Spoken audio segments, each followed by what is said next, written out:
اور شفقت وہیں ہوتی ہے جہاں کوئی غلطی ہوتی ہے، درگزر وہیں ہوتا ہے جہاں کوئی کوتاہی۔ عورت اطاعت کرے، فرما برداری کرے، اس کو حکم ہے، خامن درگزر کرے، شفقت کرے، اور کوئی کوتاہی دیکھے، کوئی غلطی دیکھے، اس پر پردہ پوشی کرنے کی کوشش کرے۔ یاد رکھیں اعلیٰ حضرت فاضل بریلوی رحمۃ اللہ علیہ فرماتے ہیں جو مردان خدا ہیں، جو اللہ کے بندے ہیں، جو مردان خدا ہیں، فرمایا ان کا طریقہ تو یہ ہے کہ وہ اپنے گھر والوں کی بڑی بڑی غلطیاں معاف کرتے ہیں، بڑی بڑی کوتاہیاں، بڑی بڑی۔ حضرت ابو الحسن رحمۃ اللہ تعالیٰ علیہ، جناب ابو الحسن خرقانی بہت بڑے درویش صوفی گزرے اور صاحب بصیرت اور زندہ اور بیدار مغز صوفی تھے، صرف ہو والے صوفی نہیں تھے۔ ان کو خبر ہی نہیں کہ معاشرے میں میں کھٹکتا ہوں دل عالم میں کانٹے کی طرح، اور تو فقط اللہ ہو اللہ ہو اللہ ہو۔ حضرت ابو الحسن خرقانی خانقاہ بھی آباد کرتے تھے، اور معاشرے میں کبھی ظلم ہوتا تھا تو بادشاہوں کا جا کے حقہ پانی بھی بند فرما دیا کرتے تھے۔ بڑے بیدار مغز اور بیدار ذہن صوفی تھے۔ حضرت باجید بستامی رحمۃ اللہ علیہ کے سجادہ تھے، اور محمود غزنوی آپ کا مرید تھا۔ اب بہت صاحب بصیرت بادشاہ ہوا ہے، وہ آپ کا خدمت گزار تو حاضر ہوتا تھا۔ محمود غزنوی کہتے ہیں جب میں پہلے دن گیا تو بابا جی مجھے اٹھ کے نہیں ملے، بیٹھے بیٹھے سلام کیا، واپس آنے لگا تو مجھے چھوڑنے آئے میری سواری تک۔ تو میں نے کہا حضرت جی جب آیا تھا تو پوچھا بھی نہیں اور اب چھوڑنے آ گئے؟ تو فرمانے لگے جب تو آیا تھا تیرے اندر تکبر تھا، تو کہتا تھا مولوی بادشاہوں کو اٹھ کے ملتے ہیں اس لیے نہیں ملا، اور اب تو سوچ رہا ہے کہ نہیں سارے مولوی ایک طرح کے نہیں ہوتے، اس لیے میں تیری عزت دینا تیرے لیے ضروری سمجھا ہے، اس لیے تجھے چھوڑنے آیا۔ حضرت ابو الحسن بڑے صاحب بصیرت آدمی۔ ایک آدمی یمن سے آیا کئی 100 کلومیٹر کا سفر طے کر کے ملنے، اس نے دروازے پہ دستک دی، حضرت کے گھر کے دروازے، بادشاہ کے پیر ہیں۔ اندر سے بی بی صاحبہ بولی کون ہے دروازے پہ؟ فرمایا میں یمن سے آیا ہوں یا مصر سے آیا ہوں، بڑی دور سے ملاقات کرنی ہے۔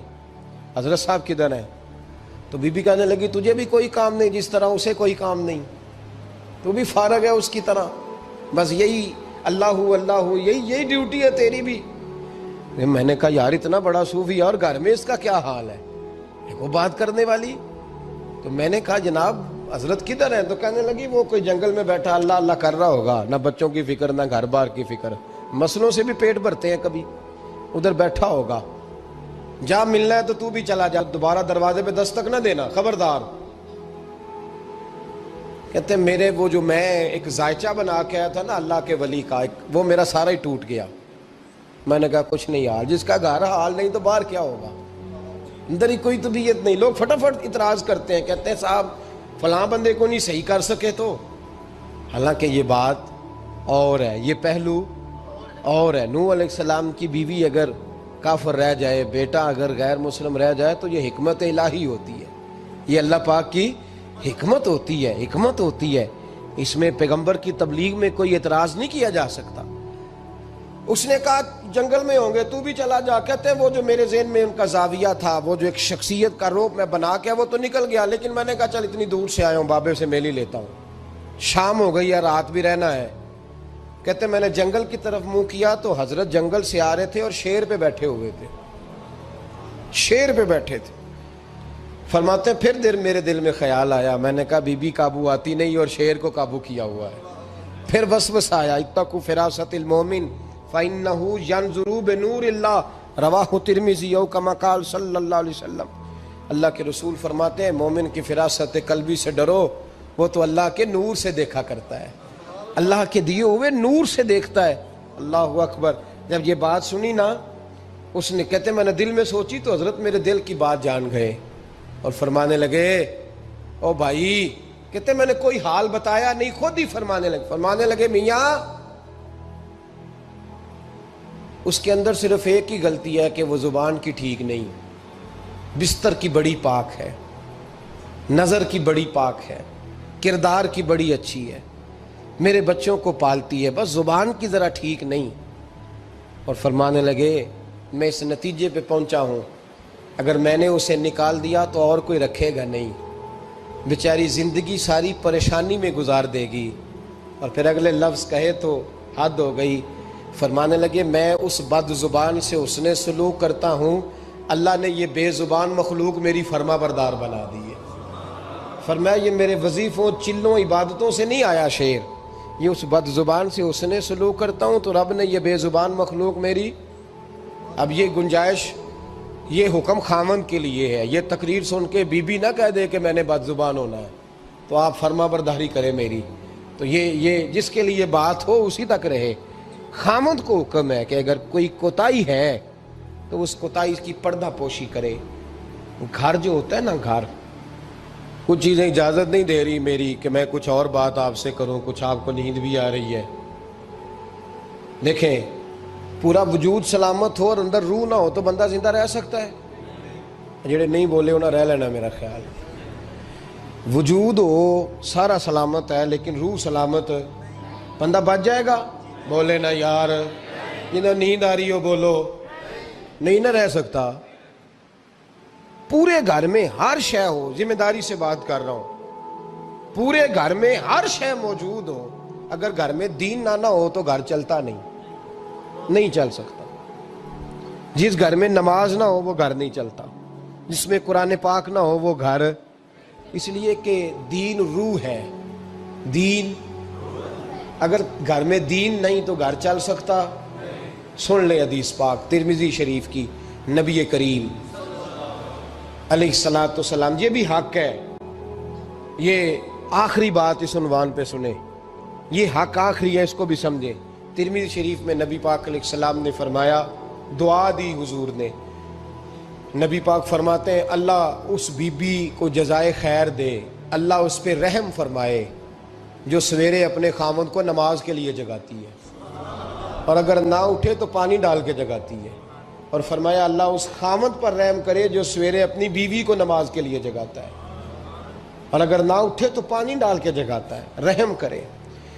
سب سے زیادہ حق میاں بیوی کا ایک دوسرے کا ساتھی ہے کہ انہیں دیندار بنائے۔ دین کی جس بات کا خامد کو پتہ ہے، اعلیٰ حضرت نے لکھا ہے کہ خامد کی ذمہ داری ہے بیوی کو تعلیم دینا، یہ اس کی ڈیوٹی ہے پردے کا پابند کرانا، اس کی ذمہ داری ہے کہ اسے قرآن و سنت کے جو احکام پتہ ہے اپنی بیوی کو سکھائے، اس کو بتلائے، اس کو سمجھائے، ذمہ داری ہے اس کی۔ فرمایا اللہ اس پہ رحم کرے، ذمہ داری ہے، ایک دوسرے کو مذہب سے آشنا کریں، پیار کے ساتھ محبت کے ساتھ قائل کریں۔ خامد بڑی باتوں میں روٹھ جاتا ہے، اگر کبھی اس بات پہ بھی روٹھ جائے کہ آج نہیں روٹی کھانی تیرے ہاتھ کی، انہیں نماز ہی نہیں پڑھی، تو آج نہیں میں نے تیرے ساتھ کوئی بات کرنی اس لیے کہ تیری آواز گلی میں نے سنائی دی ہے مجھے، تو خامد کو چاہیے کہ اسے دینداری سکھائے۔ عورت کو بھی چاہیے کہ وہ کہے صاحب تھوڑی روٹی کھا لینی ہے لیکن مہربانی کریں حلال رزق لے کے آئے، مجھے زیادہ کپڑوں کی ضرورت نہیں، میں پرانے پہ گزارا کر لوں گی لیکن میرے بچوں کے حلق سے ہرا نہیں گزرنا چاہیے کہ دینداری ایک دوسرے کو سکھائیں، ایک دوسرے کو۔ حضرت سلطان باہو کا نام تو سنا ہوگا آپ حضرات نے، الحمدللہ کافی لوگوں نے سنا ہوگا۔ حضرت سلطان باہو رحمۃ اللہ علیہ کے جو والد تھے ان کا نام تھا حضرت بازید، جاگیردار تھے، دنیا دار تھے، بہت بڑے مالدار تھے۔ فرماتے مذہب کی طرف میرا رجحان نہیں تھا، چوتھی شادی کی بی بی راستی کے ساتھ، بی بی صاحبہ بڑی نیک تھی، بی بی صاحبہ کہتی ہیں میرا دل کرتا تھا میرا خامد بھی نمازی ہو جائے، اور عام دنیا دار نہیں تھے، 7 جاگیروں کے مالک تھے۔ بڑا مشکل ہوتا ہے، پیران نظام کے آستانوں پہ غریب لوگ رہ گئے، جڑا 4 جماعتاں پڑھ جائے یا پیسے آ جائے انہوں نے تو کسی پیر دی لوڑ ہی کوئی نہیں، اور اگر بندہ مالدار ہو تو کئی پیروں دے آپ مرید ہوندے نے، وہ کہتے ہیں مینوں آپ کنے پیر سلوٹ کر دیں۔ ایک صاحب نے میری ایک دفعہ افطاری کی تو کہنے لگے آپ کی افطاری ہے، اس جگہ ایک اجتماع سے میں نے بیان بھی کرنا تھا، تو واپسی پہ ان کے ہاں انہوں نے مجھے فوٹویں دکھانی شروع کر دی۔ اب یہ بھی ایک مسئلہ ہے نا، کیا کہتے ہیں اس کو، سیلفی، جی بڑے بڑے سیانے بندے ساری دیہڑی یہی کام کر دے رہے اور کم ہی کوئی نہیں سرے، تو وہ مجھے تصویریں دکھانے لگے، اے پیر صاحب دی بھی میں دعوت کیتی، اے پیر صاحب دی بھی میں دعوت کیتی، اے پیر صاحب دی بھی میں دعوت کیتی، اے پیر صاحب دی بھی میں دعوت، 14-15 پیر مجھے گنوا دیے۔ تو کھانے تو بعد مینوں کہنے لگے کہ تسی دوبارہ کدو آؤ گے؟ میں کہا جدو تسی 200 بندے نو میرا بھی نام دس لو گے ادو آ جاؤں گے۔ اب مالدار آدمی ہے نا، تو اب بعد میں مجھے ایک دو دفعہ انہوں نے فون کیا، میں کیا وہ بڑے بڑے پیران دی اس لسٹ میں اپنا نام نہیں شامل کرانا چاہتا، میں نے تو نہ چھوٹیاں چھوٹیاں جی رہن دے بھائی، ہم بچتے ہیں اس کام سے، بچتے ہیں ایسے آدمی سے۔ وہ کسی درویش نے کہا تھا جس کی ہر بات میں پوشیدہ ہو نشتر کی چبھن، ایسے ہر صاحب احسان سے ڈر لگتا ہے، بچنا چاہیے۔ تو مالداروں کے تو آپ بڑے مرید ہوتے ہیں، کئی پیر حاضریاں دیتے پھرتے ہیں، کہیں مولوی دستے نگر ہوتے ہیں، معاذ اللہ، اللہ خودداری اور عزت نفس عطا کرے، آمین تو کہہ دیجئے، دینداری کے اللہ توفیق عطا فرمائے۔ تو بہت بڑے جاگیردار تھے حضرت سلطان باؤ رحمۃ اللہ علیہ کے والد۔ بی بی شیبہ کہتی ہے نمازی بنانا تھا خاوند کو۔ کس کو؟ کس نے؟ بولے، کس نے نمازی بنانا ہے؟ اور بیوی کو کس نے بنانا ہے؟ پکی گل نے جی؟ میں ایک کونسلر صاحب نوں میں کہا ماشاءاللہ جیت گئے ہو؟ کہندے ہاں جی۔ میں کہندے جی کوئی حکم ہوئے تو میں دسو۔ میں کہ حکم ہے کہ تسی اپنے ہلکے دے بندیاں دی ڈیوٹی لانی، کیڑا کیڑا نماز حاضری لانی ہے، کیڑا کیڑا نماز پڑھنا ہوندا ہے تے کیڑا کیڑا نہیں ہوندا۔ کہنے لگے بڑے سیانے نکلے ہو، پہلا مینوں ہی وسیتے واڑ چھڑیا جی، میں جاؤں گا تے دوجیاں دی حاضری لاں گا نا۔ تو خاوند نمازی بنائے گا بیوی کو تو اس سے پہلے خود بنے گا تو بنائے گا نا جی۔ جی تو اگر خاوند کہہ دے تو پڑھیا کر، میرے پیچھے نہ لگی، تو کہنی جنی کو تو پڑھنی اونی میں پڑھنی ہے نا۔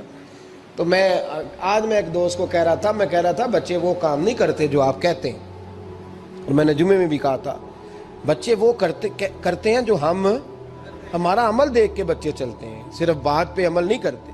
بی بی راستی کہتی ہے میں نے ٹھان لی کہ میں نے اس جگیردار کو، وڈیرے کو، اس موٹے بڑے چودھری کو میں نے نمازی بنانا اور بنا کے دکھانا ہے نمازی۔ بی بی صاحبہ کہتی ہیں کہ وہ جس خاتون کی بھی باری ہوتی تھی، 4 بیویاں ہوتی تھیں، وہ اس کا حق ادا کرتے تو بعد میں اپنی خوابگاہ میں جا کے آرام کرتے۔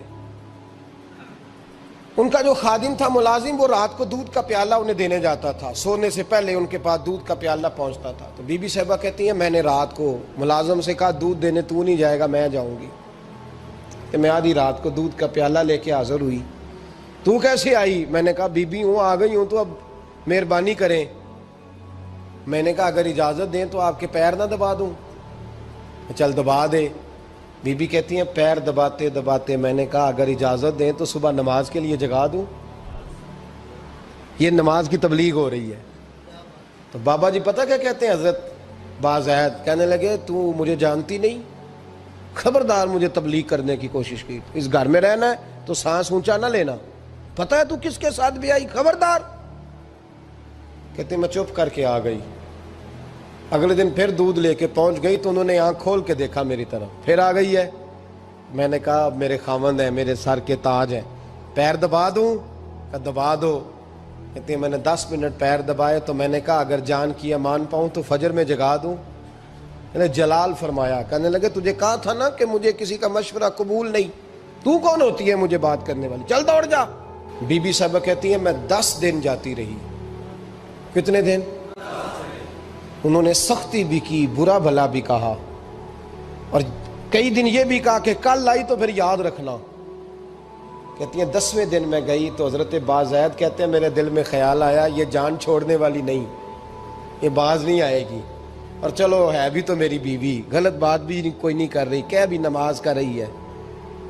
کہنے لگے اگر میں سویرے اٹھ جاؤں تو پھر دوبارہ تو نہیں آئے گی، تو دوبارہ تو نہیں آئے گی۔ یہ دیکھیں میاں بیوی کا آپس میں رشتہ، سویرے اگر میں اٹھ جاؤں نماز کے لیے تیرے کہنے پہ تو میری جان چھوڑ دے گی تو؟ بی بی صاحبہ کہنے لگی میں دوبارہ نہیں آؤں گی، آپ مہربانی کریں سویرے اٹھ جائیں۔ کہنے لگے چل تو میری بیوی ہے، ایک بار مان لیتا ہوں تیری بات، سویرے جگا دینا۔ بی بی راستی کہتی ہے میں پہلے سو کے اٹھا کرتی تھی، وہ رات میں سوئی نہیں، کہتی میں ساری رات رو کے گزار دی، ساری رات، اور بیدار رہ کے گزار دی۔ سویرے فجر کے وقت پانی گرم کیا، بغل میں مصلی لیا، خامد کو بیدار کیا، وضو کرایا، اور کہتی ہیں جب وہ اللہ اکبر کہہ کے سنتوں کی نیت باندھی تو میرے اس طرح آنسو گرے جیسے سیلاب آتا ہے اور دریا کا بند ٹوٹتا ہے، اور میں نے رو کے کہا مولا میرے اختیار میں یہیں تک تھا، میں مصلی پہ کھڑا کر سکتی ہوں، میں دل تو نہیں نہ بدل سکتی، وہ تیرے قبضے میں ہے، مقلب القلوب ہے، فضل کر اس کا دل بدل دے۔ فرماتی ہیں میں روتی رہی، 2 رکعتیں پڑھ کے میری طرف دیکھا تو فرضوں کی نیت باندھ لی، اور 2 فرض پڑھ کے پھر میری طرف دیکھا، کہنے لگے خبردار سویرے جگانے آئی تو۔ میں نے کہا جی نہیں جگاتی۔ میری طرف دیکھ کے کہنے لگے تو نہیں جگائے گی آج کے بعد میں تجھے نماز کے لیے جگایا کروں گا، میں تجھے جگاؤں گا۔ آپ فرمانے لگی وہ نمازی بن گئے، میں پہلے ہی نمازی تھی۔ جب ان 2 نمازیوں کا ملاپ ہوا تو اللہ نے سلطان باہو جیسا بیٹا عطا فرمایا، سلطان باہو جیسا بیٹا عطا فرمایا۔ میرے بھائی، میاں بیوی ایک دوسرے کو دیندار بنائیں گے، ایک دوسرے کو نمازی بنائیں گے، وہ ایک دوسرے پہ، اور کس طرح کا بڑا مشکل ہوتا ہے بیوی اپنے خاوند کی تعریف کرے، مشکل ہوتی ہے۔ اعلیٰ حضرت فاضل بریلوی رحمت اللہ تعالیٰ علیہ کی زوجہ، ان کا طریقہ یہ تھا کہ وہ اتنی شناسہ ہو گئی تھی، اعلیٰ حضرت لکھتے تھے تو وہ واقف ہو گئی تھی، وہ کتاب کا اعلیٰ حضرت فرماتے تو وہی کتاب اٹھا کے زوجہ لاتی۔ اس زمانے میں قلم بنتے تھے اپنے ہاتھوں سے، لوگ چھری لے کے اس کے ساتھ قلم بنایا کرتے تھے، تو قلم بنا کے سیاہی رکھتی، کاغذ کئی دفعہ ڈانٹ دیتے، اعلیٰ حضرت کئی دفعہ ڈانٹ دیتے، لیکن اماں جی سنتی۔ وقت وصال آیا تو ایک دن فرمانے لگے حامد رضا کی ماں، تو نے ساری زندگی مانگا کچھ نہیں، تو نے میری بڑی نوکری کی، میرے دین کے کاموں میں سب سے بڑی مددگار تو تھی، چل کچھ چیز مانگ لے۔ جب دین کے رشتے ہوتے ہیں تو پھر معاملے بھی دینداری کے طے ہوتے ہیں، کچھ مانگ لے۔ بڑا کچھ مانگ لیتی ہیں نا بیویاں، بڑا کچھ۔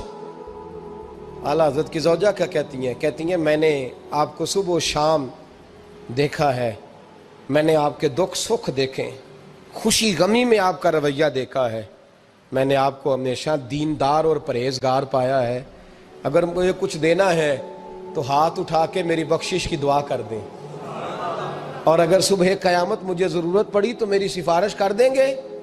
اعلیٰ حضرت رو پڑے، یہ دینداری کے رشتے ہیں، رو پڑے، فرمانے لگے تیرے ساتھ وعدہ ہے، مصطفیٰ کریم صلی اللہ علیہ وسلم کے صدقے احمد رضا جب جنت میں جائیں گے تو تجھے ساتھ لے کے جنت میں جائیں گے، ساتھ لے کے جائیں گے۔ تو بھائی دینداری بنائیں، ہن لباس لکم وانتم لباس لہن، وہ تمہارا لباس ہے اور ان کا لباس ہو۔ رمضان شریف آ رہا ہے، ارادہ کر لیں کہ تراویحیں ساری جماعت کے ساتھ پڑھنی ہے، پڑھیں گے انشاءاللہ تعالی۔ نوجوانوں سے میری گزارش ہے، جوان بچوں سے، ضروری کوئی مذہبی چیز آپ نے دیکھنی ہو، سننی سنانی ہو تو ٹھیک ہے، ورنہ رمضان میں موبائل استعمال نہ کریں، مہربانی فرمائیں، ارادہ کریں۔ اگر کبھی مجبوری بن جائے نا تو ہسپتالوں میں بھی 2-2 گھنٹے بندے کو ایک ٹانگ پہ کھڑے ہونے پڑ جاتا ہے، پاسپورٹ کے دفتر لوگ کھڑے رہتے ہیں، شناختی کارڈ کے دفتر کھڑے رہتے ہیں۔ ارادہ کرو قرآن پاک سننے کا، اور مسجد میں حاضر ہو کے با جماعت 20 تراویحیں پوری پڑھو، اور عشاء سے پہلے آؤ، سنتیں ادا کر کے مسجد میں نماز پڑھو۔ روزہ کوئی شیطانی وسوسہ قریب نہ آنے دو، روزے رکھنے ہیں اور انشاءاللہ رکھنے ہیں، پورے رکھنے۔ مزدور آدمی جو مزدور ہے وہ کہتا ہے میں مزدور ہوں، میں کیسے رکھوں؟ او خدا کے بندے، رب تعالیٰ نے تیرے اوپر فرض کیے ہیں، وہ کہتا ہے میں وہ چیز فرض کرتا ہی نہیں جو تو اٹھا نہ سکے، اس کو پتا تھا ہم رکھ لیں گے تبھی فرض کیے نا۔ اور مزدور کو تو اللہ اجر بھی زیادہ عطا کرتا ہے، کسی وسوسے پہ نہ لگے۔ اور قرآن، یہ 2 باتیں ہو گئی، روزہ اور تراویح۔ اور تیسرا، دن کے 2 حصے کریں، جو وقت بچ جائے اس کے 2 حصے کریں، آدھے حصے میں قرآن پاک پڑھنا ہے اور آدھے حصے میں درود و سلام پڑھنا ہے، یہ وظیفے پکے کر لیں۔ اور جو لوگ غریبوں کی مدد کرتے ہیں، مسکینوں کی، یتیموں کی، ان سے میری گزارش ہے کہ وہ مہربانی کریں تو 1 رمضان کو لوگوں کے ساتھ تعاون کریں۔ کس تاریخ کو جی؟ بولے